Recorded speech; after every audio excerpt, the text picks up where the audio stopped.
Dave Fischer in Helsinki at the 2013 Men's World Championship with Jim Johannson, Assistant Executive Director of Hockey Operations for USA Hockey. And Jim, of course, part of the management team for the men's national team, also the upcoming Olympic team for the 2014 Games in Sochi. And speaking of that, Jim, you were over in Stockholm yesterday for a meeting regarding the Olympics. Tell us a little bit about that, who was there, and what was the result? Yeah, it was a good meeting. I think it was mostly an informational meeting just on where a lot of the things are at, both operationally and then also within the organizing committee of Sochi. Obviously all the hockey federations were there. In several cases, they were joined by their Olympic committee representative, if you will, and it was great to have Bill Daly from the National Hockey League and Tyler Curley and Maria Dennis from the National Hockey League Players Association. So I guess all of the entities where it wasn't really the negotiation meeting, if you will, it was really just an informational meeting on where things are at, some of the things like sport entry of athletes and just the different process that the Olympic Games are. On the men's side of the Olympics, of course, the topic continues to be, the NHL and its players participate. It appears things are continuing down that path. Tell people what some of the challenges are in that regard. I think a couple things. I mean, number one, the NHL is in a position where they shut down for 17 days. So they're shutting down their business essentially for 17 days. You do have things like the value of the player contracts they estimate about $3 billion in contract on the ice. But it sounds like most of those types things have been resolved. There are some logistic issues and just a more challenging place to get everyone to and how that's going to work. And to a degree, examining some of the costs that might go into that. And I think the other part of it is we learn from each Olympic Games, and it certainly is evident and clear to me that there's certain parts of the games that all the parties want to see improve for the NHL, broadcast partners, access to players and all those things. So again, I think most of it's been worked out, and we're just hopeful an agreement comes to place pretty soon.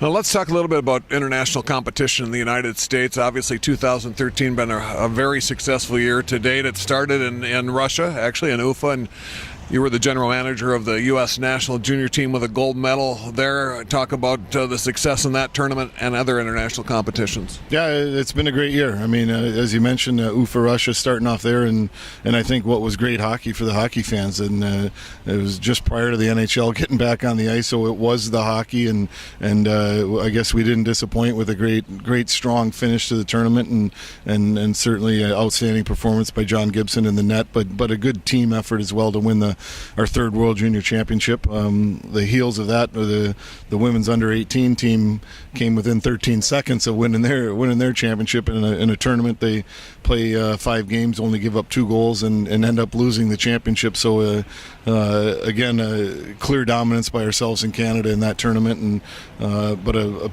program that fell 13 seconds short of our second gold medal to start the year. And then from that we build obviously into the busy April time frame with the men's under 18, the 4-time defending champions, going into Sochi, Russia for the test event. And having a great tournament. It was a really good hockey tournament, great hockey, a lot of great teams in it. I think it was one of the most balanced tournaments that they had in a long time, and we outshoot our neighbors to the North, Canada, 35-12, and fall in the championship game, by 1 goal. So I think we set the bar so high at that by being 4-time winners that a silver medal is a little bit hard to take. But in the big picture, again, it's a great accomplishment for that team and that program and everybody that was involved in it. We're on the ice in Korea as well with our sled team, the defending world champions as well. And I think we have a bad habit of giving up 2 goals in tournaments and losing a championship, because the sled team gave up 2 goals the entire tournament and fell 1-0 to Canada in a heck of a gold medal game that featured again what clearly looks like 2 of the best, the 2 best teams in the country battling for that gold medal. And I think that'll build into Sochi and the Paralympic Games for not only U.S. and Canada, but all the countries, because there's a lot of real competitive games in that tournament. And we also we tried to get retribution with the women's worlds having lost the championship in overtime in Burlington, Vermont, going up to Ottawa, and the women's team pulled out a 3-2 win over Canada in those World Championships. A huge goal by Amanda Kessel in the third period, and the team, a great team performance to win a 3-2 hockey game in front of, I believe, 14,000 fans in Ottawa. So great for the women's game, great support, and the U.S.-Canada rivalry is alive and well, and we'll certainly head into Sochi with high expectations for the women's team and I think women's hockey as a whole. Well, and of course, here in Helsinki, the United States won 3 of its first 4 games in the World Championship. Let's talk about the men's Worlds a little bit. The second year of kind of an experiment, I guess, with the tournament split between 2 countries. How do you think that has gone, and will it be a trend in the future?